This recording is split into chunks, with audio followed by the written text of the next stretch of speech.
Hi, how you all doing? Today is weird. Interesting? No, not really, not at all. I'm just playing this one up. But it is going to be the last day of something. Today is going to be the last day that I render a vlog in Vegas. Well, in theory. I mean, you know, just because I might only have access to Vegas at some point, but yesterday the vlog, Vegas last one, yeah. Because I got a delivery that I really have to keep safe from this day on. I think I do. I received my serial key for Blackmagic Designs Davinci Resolve 17 Studio, and it is just this piece of card and a plastic card with a serial key on the back. Good for 2 whole activations. It's either you buy the serial key or you buy a USB key, as in a hardware serial, so you have to have the USB key plugged into the computer every time you want to launch the software. I was told I had to sign for this. DHL just kind of stuck it through the door. So now something magical can happen. Really the magical. I can click this thingy and then bosh, Davinci Resolve runs. Now, I have never ever used Davinci Resolve Studio before. Duh, battery died. Right, sorry, so yeah, I've used Davinci before, but never Davinci Studio. Studio being the Pro, big boy, full fat one. Regular, which I think is Davinci Edit, that is still, you know, Pro, big boy, all that kind of stuff. It's the same software, however, it's free because it's got limited support. Limited support like no codec support. I don't know if it's limited resolution. Well, that might have been Lightworks. And no GPU acceleration. I don't think it has GPU acceleration for the free one. Oh, and codec support, I mean, like, if your video isn't in H.264, then you have to re-encode your video into H.264, dump it into DaVinci, edit it, render it, so re-encode, so you've re-encoded and then re-encode of a thing that you... So you're dropping that quality every other time kind of thing. You realistically want to go raw, but if you're on DaVinci Pro 17 Edit Studio cheese, whatever it is, the free one, if it's not in H.264, you've got to jump through a few hoops. Still, neat software, and the fact that Blackmagic actively supports multiplat and don't charge you £1 billion a month subscription, I'll give them, like, straight out thumbs up for that one. They support Linux. Their capture cards support Linux. Their capture cards support, like, Mac. If you have a Mac, you can plug them into, I think. Do they still have USB capture cards? They're pro-end stuff. If you're doing pro-end work, Blackmagic's going to do the job for you. And because, you know, a lot of studio render farms are Linux-based anyway, so kind of makes sense, right? But now I've got the studio version, so great. Although 2 activations, not sure how I feel to that. And people wonder how I use so much storage. That's just vlogs. That's just the rendered stuff. That washing machine's taken forever. You ever going to stop? Oh man.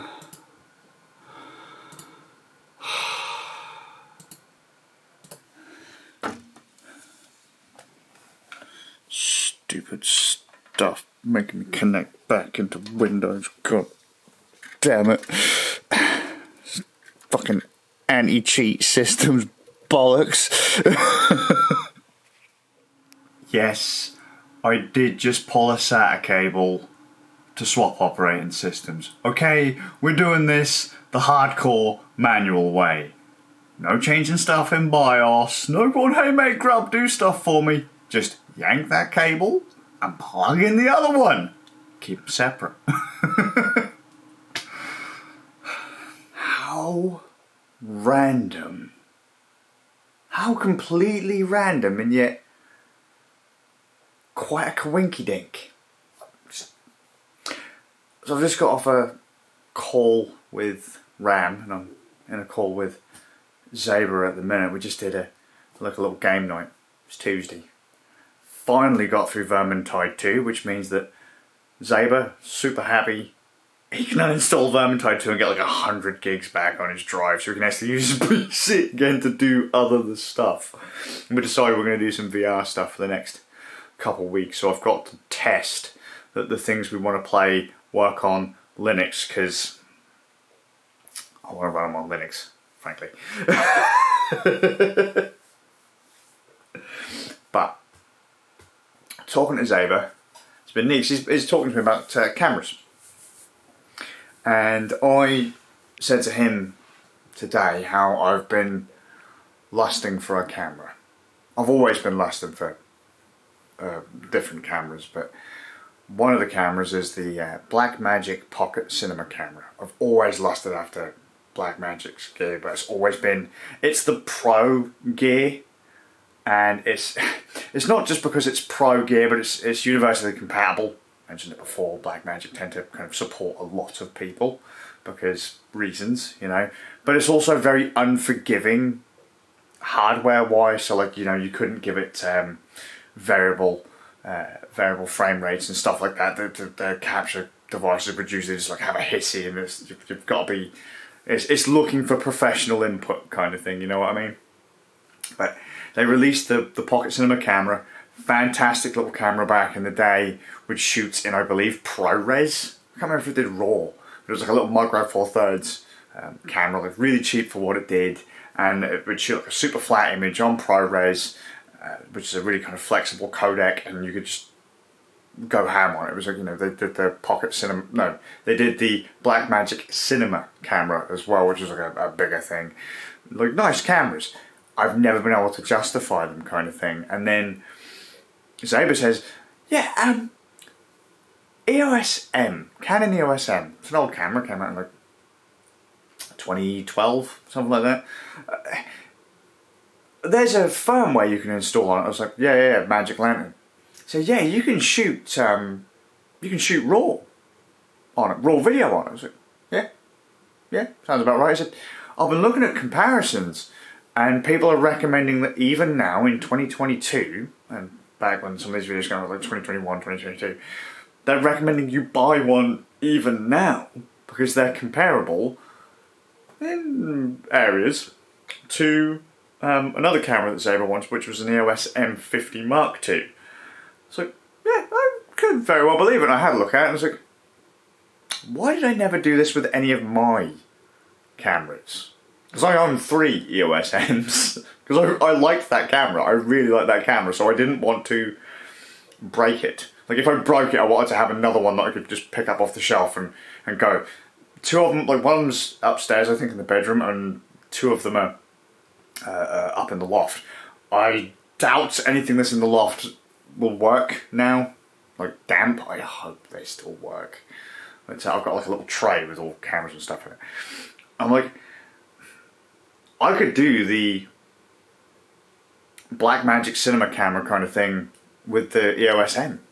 Why don't I just go up into the loft and get one? Then remembering that getting into my loft was a nightmare, but I just thought that was really weird. Sorry, I've gone off on like, because the idea with being able to shoot in RAW, I believe the Pocket Cinema camera might have done RAW as well, is that it's like a RAW photograph, but in video form. So, you know, a RAW photograph is 1 frame, and then you have the options to adjust.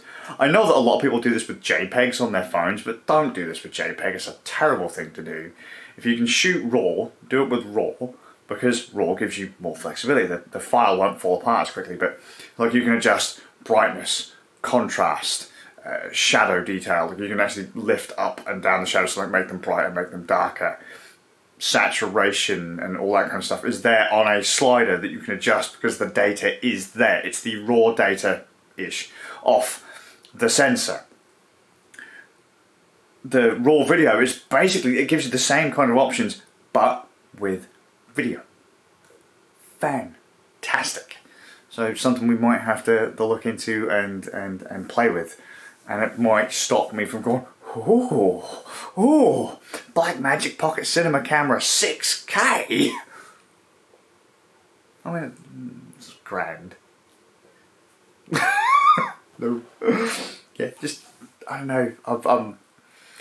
I've got this fizz back for doing stuff again, and I've now got to stop looking at Blackmagic equipment because I haven't done that in years. But speaking of, just going back to the fizz, that audio edit is not going particularly well. I mean, it is, but I didn't finish it today. I wanted to finish it today. I'm only about halfway through. So I'm going to try, I'm going to stretch it out for tomorrow. There's meetings and stuff going on tomorrow too, so you know I've got to kind of weave it in around all of that. But I'm still feeling the fizz for it. Really still feeling the fizz for it. I can't believe it. Where did all of this come from? It's a bit concerning, really. I'm not used to things going my way. I'm not used to feeling like, ah!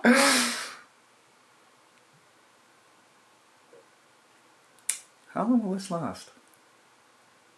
Gotta keep going, man. Gotta keep going. Anyway, I'm gonna head off because I'm being rude to Saber. Just the whole talking about Blackmagic stuff, you know, the Davinci and that, and then the cameras and the capture cards and all that, and then Saber mentioned the cameras that he's looking for because they share the same kind of feature set. I was like, oh hey, cool.